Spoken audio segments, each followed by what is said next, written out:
ওরা নিজেদের আবদারগুলো কিরমভাবে মেটায় জানেন? মানে আমাকে মাখন লাগে, আজ তোমায় কি সুন্দর লাগছে, আমি তো একবারে গদগদ হয়ে যাই শুনে। আহা, আমাকে রোকা বলছে সুন্দর লাগছে, এটা শুনে মানে মনে হয় যে ছুটে রেঁধে খাইয়ে দিয়ে। বুঝতে পারি না যেটা প্ল্যান থাকে ওদের, সত্যি বুঝতে পারি না। যখন ওই মালাগুলো ঝুলতো, মানে ওই গুড়ের মালাগুলো যখন ঝুলতো, তখন মনে হতো আহা, আমারও বিয়ের সময় একটা অর্ডার দিয়ে দারুণ একটা মালা বানাতে বলবো, পরবো। ওই মালা যে ফাঁসি হয়ে দাঁড়াবে মাকে বুঝতে পারিনি। উফ, বিয়ের আগে মনে হতো সংসার কি মধুর। আহা, আমারও একটা সংসার হলে এখন যেন মনে হচ্ছে ততটাই বিষ।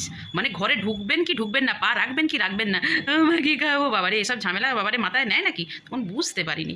বাবারে, সংসারে মানে রেঁধে বেড়ে মাথায় টাক পড়ে যাওয়ার জোগাড়। এবার ভাবছি বনে জঙ্গলে চলে যাবো, সেখান থেকেও বোধহয় ওরা ডেকে নিয়ে চলে আসবে। হ্যাঁ, কি খাবো কি খাবো, ওই 3টে বেলা কি খাবো, রাঁধতে রাতে পাগল হয়ে যাওয়ার, যেন মনে হচ্ছে নিজেকে যেন মনে হয় মাস্টার শেফ, মানে খন্তি হাতা নিয়ে রেডি অল টাইম। কি খাবি তোরা বল। যাই হোক, ভালো লাগলে লাইক শেয়ার সাবস্ক্রাইব করবেন, আর আপনাদেরও সব ভোট পরীক্ষা দেওয়া হয়ে গেছে কি একটু জানিয়ে দেবেন।